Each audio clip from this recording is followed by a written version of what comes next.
बिस्मिल्लाहिर्रहमानिर्रहीम। अस्सलाम वालेकुम दोस्तों, आज की हमारी बिल्कुल फ़र्स्ट क्लास है HTML लैंग्वेज के हवाले से।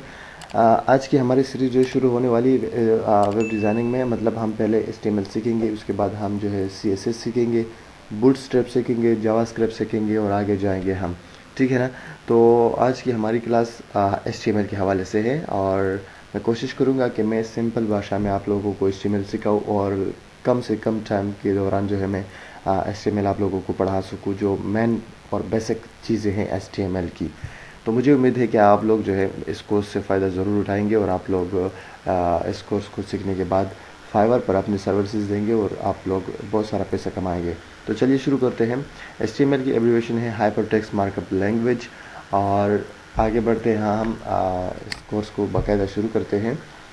वाइल रन HTML क्यों सीखना चाहिए, या फिर अगर आप HTML सीख चुके हैं मतलब या सीख पाएंगे तो उसके बाद जो है ना आप इसके काबिल होंगे कि आप वेबसाइट बना पाएंगे और इसके साथ साथ आप वेब पेजेस बनाएंगे। मतलब वेब पेजेस के बारे में अगर आपको एग्जांपल दूँ तो वेब पेजेस, अगर आप लोगों ने बहुत सारी वेबसाइट आप लोगों ने देखी होगी जिसमें हमारे पास होता है होम पेज होता है, सर्विस पेज होता है, कॉन्टैक्ट पेज होता है। ठीक है ना। तो एक पेज जो होता है वो डिज़ाइन किया जाता है HTML में। ठीक है ना। अगर आप अपना career as a web designer देखना चाहते हैं या बनाना चाहते हैं तो उसके लिए भी आप लोगों को चाहिए कि आप लोग HTML सीखें। मोबाइल एप्लीकेशन डेवलपमेंट जो है आप भी बना सकते हैं, लेकिन आप लोग HTML के थ्रू से। लेकिन आप लोग सोच रहे होंगे कि यार वो तो जावास्क्रिप्ट में बनाया जाता है, लेकिन आजकल आप HTML CSS जो जावास्क्रिप्ट के थ्रू भी आप बना सकते हैं। जिस तरह मैं दो फ्रेमवर्क आप लोगों को यहाँ पर दिखा चुका हूँ, फूनगैप और आइकॉनिक। तो आप इस तरह की फ्रेमवर्क बना सकते हैं। वैसे HTML वर्जन, हम कौन से HTML वर्जन की यहाँ पर स्टडी करेंगे और सीखेंगे। हम दोनों HTML4 एंड HTML5 जो है वो दोनों टच करेंगे, चूँकि ये बहुत ज़रूरी है कि पिछले वाले HTML4 में क्या क्या टैग्स या क्या क्या अपडेशंस थी या फिर HTML5 में क्या है। ठीक है। तो हम दोनों ही को टच करेंगे। सॉफ्टवेयर रिक्वायरमेंट क्या है HTML शुरू करने के लिए, आपके पास कौन कौन से सॉफ्टवेयर होने चाहिए। उसके लिए सबसे पहले आपके पास HTML एडिटर्स होने चाहिए, या एडिटर मतलब कोई भी एडिटर होना चाहिए आपके पास, जिस तरह नोटपैड है। और दूसरे आपके पास ब्राउज़र्स होने चाहिए। मैं आपको आगे स्लाइड्स में बताता हूँ।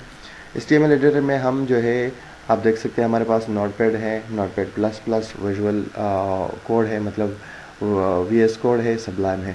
हम नोटपैड प्लस प्लस को इस्तेमाल करेंगे। और नोटपैड जो है ये बाय डिफ़ॉल्ट विंडोज़ के साथ आता है, तो आप ये भी इस्तेमाल कर सकते हैं। लेकिन ये नोटपैड प्लस प्लस में जो है हम कोड थोड़ा तेज़ी से लिख सकते हैं, जिस तरह हम VS कोड में और सबलाइम में भी। नोटपैड में जो है ये क्वालिटी नहीं है, ये यहाँ पर आप मतलब कोड लिख सकते हैं, लेकिन बहुत टाइम लेता है आपसे। ठीक है ना। तो ये हमारे पास HTML एडिटर है। ब्राउज़र में हमारे पास आप जो है गूगल क्रोम इस्तेमाल कर सकते हैं, फायरफॉक्स इस्तेमाल कर सकते हैं इसके लिए, इंटरनेट एक्सप्लोरर, सफारी जो कि ज़्यादातर मैक पे इस्तेमाल होता है, और इसके साथ साथ ओपेरा। हम जो है क्रोम को ही इस्तेमाल करेंगे। तो मतलब आपके पास इनमें से कोई एक ब्राउज़र होना चाहिए और एडिटर्स में से कोई भी एडिटर होना चाहिए, जिस तरह नोटपैड प्लस प्लस या सबलाइन या जो भी हो आपके पास। हम यूज़ करेंगे नोटपैड प्लस प्लस। ओके, सो हमारी जो फर्स्ट क्लास थी आज की, ये यहाँ पर ख़त्म होती है और मुझे उम्मीद है कि आप लोगों को ये शॉर्ट क्लास अच्छी लगी होगी। इंशाल्लाह नेक्स्ट क्लास में जो है हम मज़ीद पढ़ेंगे, आगे जाएंगे और हम कोशिश करेंगे कि 20 से 25 क्लासेस में जो है अपना ये HTML कोर्स हम कंप्लीट करेंगे इंशाल्लाह। Thank you so much, have a good time.